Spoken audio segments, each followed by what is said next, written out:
This is Chicago's Morning Answer with Dan Proft and Amy Jacobson on AM 560. The Answer.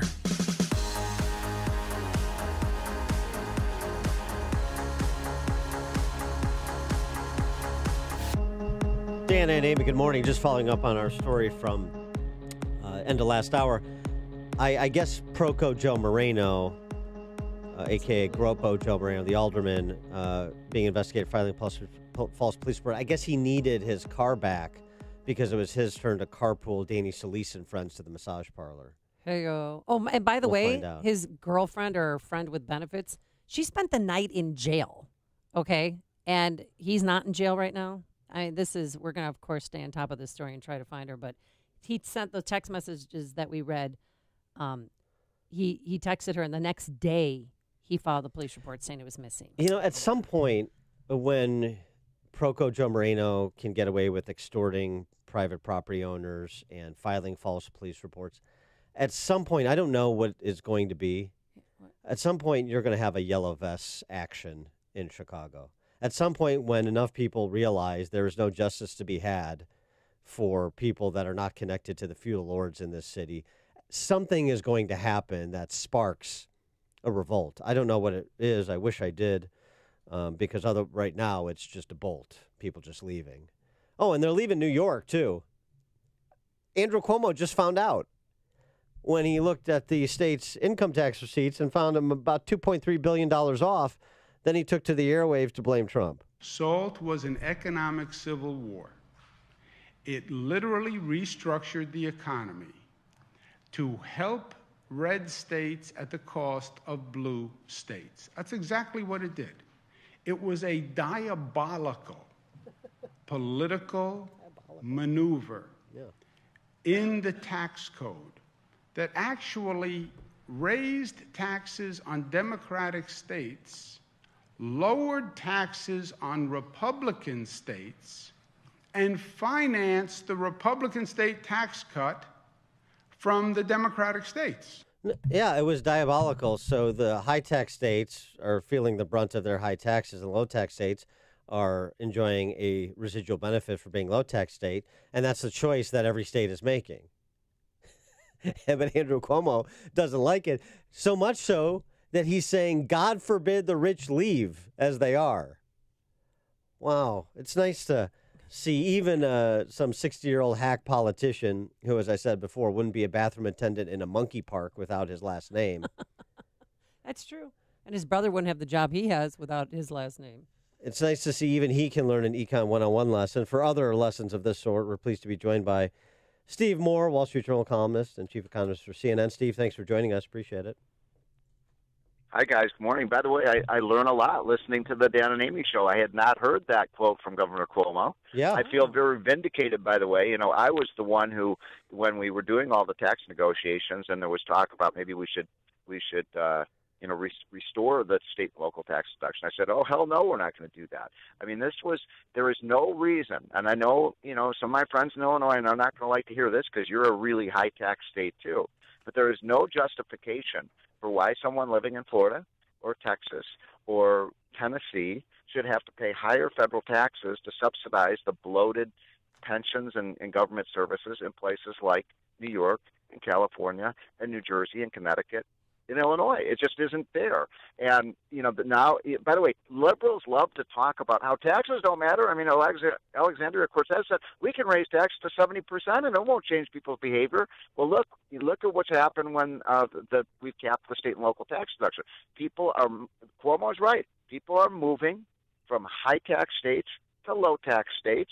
This is what Art Laffer and I predicted a year ago in the Wall Street Journal. You can look it up. We predicted this migration would happen. Now, one final thought. There's a very easy way for Illinois and California and Connecticut and New Jersey and states like that, these Democratic states, to bring people back. Cut your taxes. Oh, that's ridiculous. Ridiculous. I know. It would never happen, right? I mean, cut taxes in Illinois? I don't know. I mean, now you've got this dumb policy. What's the latest on this idea of getting rid of the flat tax in Illinois so they can raise taxes more on rich people? Well, right. I mean, your idea is JP's. just crazy enough to work. But listen to this in Illinois, since for those who don't know, have not remembered, Steve Moore hails from Illinois, New Trier grad, University of Illinois grad. So he has the standing to comment on this as a denizen in addition to as an economist. Here's what Illinois is, Steve. Illinois is the state where the pro-business group is anti-business and pro-tax increase, is anti-growth. Which group is this? The Civic Committee of the Commercial Club of Chicago this week called for increasing the state's individual income tax rate from 4.95 to 5.95. Its corporate tax rate from 7 to 8, and also starting to tax both retirement income and some consumer services. Are you serious? Serious. The commercial that would destroy the state. I mean, Illinois, we've talked about on the show, you're already losing residents to, West Virginia and Kentucky. I mean, my gosh, you would see, right now, by the way, I am in beautiful West Palm Beach, Florida, and everywhere I go, I see Illinois license plates. Oh, yeah. People are moving out, and you know what they do? They do still, a lot of them still have places in Illinois. They just live in Illinois 180 days of the year, and they live in states like, Florida for 190 days of the year, and therefore they're Florida residents. They don't have to pay that 7 or 8% income tax that the Civic Foundation thinks it would be so wonderful. You're going to lose revenue if you do that. You're going to lose your people. You're going to lose your businesses. I mean, how hard is this for these people to figure out? Well, here's the thing, too. I just want to punctuate it with this for people who've never heard of the Civic Committee of the Commercial Club of Chicago. These are people that you talk to on a regular basis. These are C-suite Fortune 100 executives that are calling for this. What can I say? I mean, that will hurt small businesses. It will hurt jobs. I mean, we did a study, Laffer and I, last year. We estimated every single day in America and twice on Sunday, 1,000 people on net are leaving the 10 highest tax states. And yes, Illinois is one of the 10 highest tax states, or one of the 5 highest tax states. And they're moving to Texas and Florida and, Nevada and Tennessee and North Carolina and Georgia and states with low taxes. I mean, how hard is this for people to figure out? I mean, it's happening right before our very eyes. And one of the reasons I love that quote that you started this segment with by Cuomo is he's telling the truth. Yes, people are leaving New York, and they're leaving New York to escape the high taxes. Why is that so hard for him to figure out? Well, speaking of taxes, is there going to be a second round of tax cuts for us coming soon via President Trump?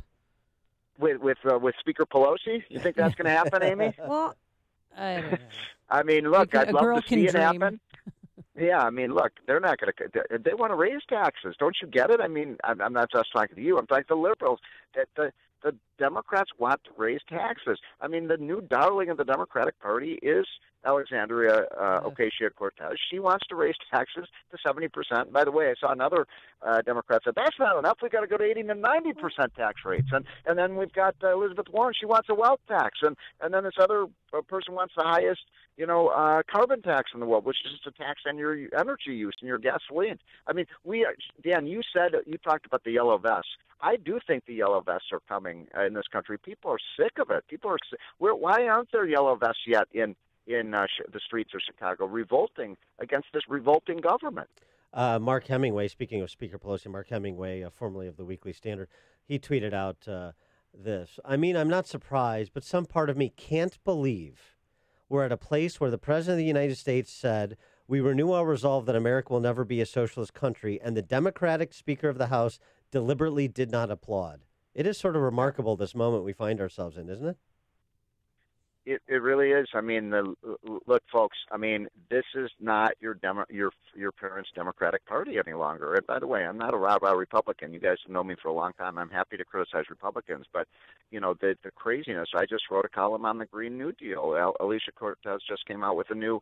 This is their new manifesto. And by the way, it's to the left of the Communist Manifesto. I mean, they want to.